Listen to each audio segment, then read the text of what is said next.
So today we're going to talk about Oedipus Rex, which is a Greek tragedy written by the Athenian Sophocles.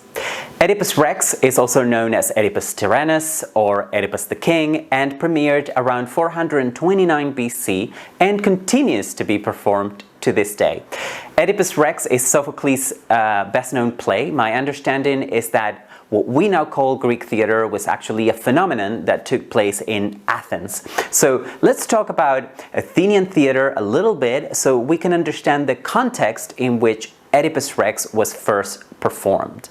Now, theater in Athens was something that the whole town, the whole city got involved in, to the point that the members of the chorus were everyday citizens like you and me and not professional players at all. But the reason I think that Greek, or rather the Athenian theater, is so important to us now is that Western theater, as we now know it, was born in Athens. And Oedipus Rex is probably one of the best examples we still have from that original theater. And we don't have many examples of that. Now, before the time of Athenian democracy, any performances were mostly based on improvisation. That changes in this time period in the Athenian democracy, and Sophocles is one of the first professional men of theater in history, in Western history. We don't know about Sophocles' own background. We know that he's one of the three great Athenian tragedians, the other two being Aeschylus and Euripides. Now, the three of them were more or less contemporaries, but it is hard to know exact dates that far back into the past, unfortunately. What we do know is that Sophocles was much celebrated while he was alive. Oedipus Rex is important and relevant to us for many reasons. Everyone, for example, has heard of the Oedipus complex, which is the name Sigmund Freud used to explain the unconscious desire that male children feel for their mothers, from whom they expect exclusive love. Freud got the name from the ancient Greek myth that inspired Sophocles to write his plays. Oedipus Rex is the second play in a trilogy. So there are three plays known collectively as the Theban plays. The first play is Antigone, and the one that concludes the trilogy is Oedipus at Colonus. However, chronologically, Oedipus Rex is the first play. So if you want to get the events in chronological order, you should probably read Oedipus Rex first, then Oedipus at Colonus, and finally Antigone. All three plays are based on an ancient Greek myth. Greek myth, by the way, is a collective anonymous story that concerns gods and heroes. The ancient Greeks saw all the stories that composed their mythology as true events and not as fiction, and this is important. All ancient Greek poetry and drama are based on Greek myths. Now, just imagine how fertile the whole body of Greek mythology could be for a writer. So it is hardly surprising that mythology was the subject matter for ancient Greek writers. In fact, even now, many writers still use Greek mythology directly, or they rewrite some stories like Homer's The Odyssey and the Iliad, for example. But the impact plays based on Greek myth can have on us now is a tenth of what it probably had back in ancient Athens, where the audience believed that what they were watching had actually happened.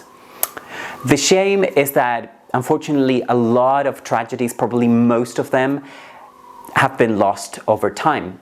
Sophocles alone wrote about 90 plays, but only 7 have survived to this day. And I think there are only about 30 Greek tragedies in total that we now have access to, so hundreds of them must have been lost over time.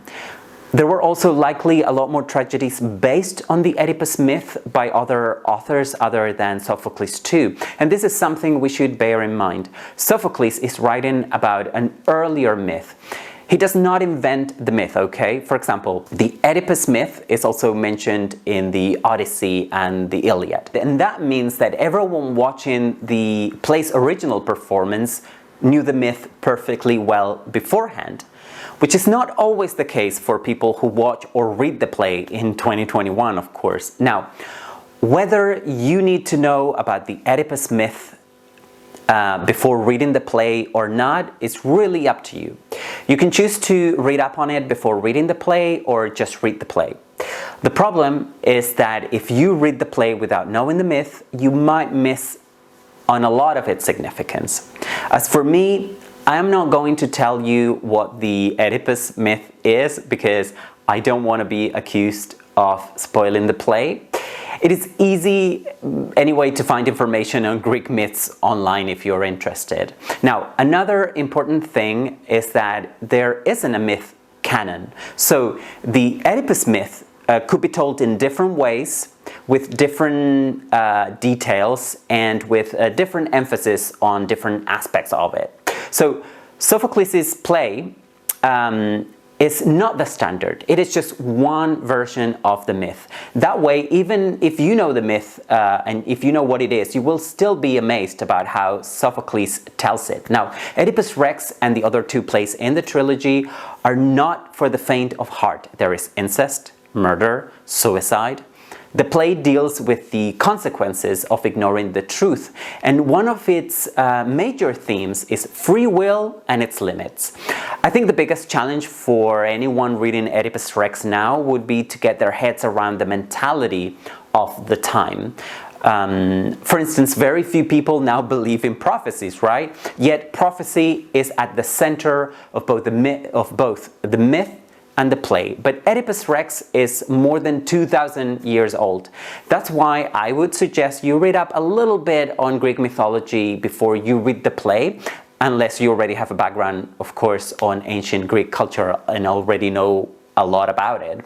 Having said that, I don't think you need to be an expert on any of that to enjoy Oedipus Rex. I only had 1 year of Greek in high school several decades ago, and I got along with Sophocles just fine. There is something human about Oedipus that, despite time and how our culture has evolved in the last 2,000 years, I think most of us could identify with. Oedipus doesn't know who he is. He ignores who he really is. And who hasn't wondered about his or her own identity? Who hasn't felt helpless even when facing life events? But if you want an engaging plot, you'll get that in Oedipus Rex 2. The play must be one of the first whodunits in history. Oh, and also it begins during a plague, which might ring any bells to anyone reading in 2020 or 2021. There are references to Greek gods in the play, but unlike in Homer's poems or other Greek plays, the gods are not characters in Oedipus Rex, and I think that helps our reading because you don't need to know a lot about Greek mythology to understand the characters or how they interact with each other. Now, I could say a lot more about this play, but I would have to go into what happens in it. And I always think it is a lot better that you find that out by reading the play yourself. But of course, this is just my opinion. Now I'd love to hear from you in the comment section below. Let me know if you'd like me to review more plays, by the way, or if you prefer that I stick to novels. And if you are new to my channel, welcome. My name is Juan and I post a new book review every Saturday. The best way not to miss any of my reviews is for you to subscribe and turn on the notifications bell. This is all from me for now. I hope that you are all doing very well, and I hope to see you again very soon for another book review. Bye for now.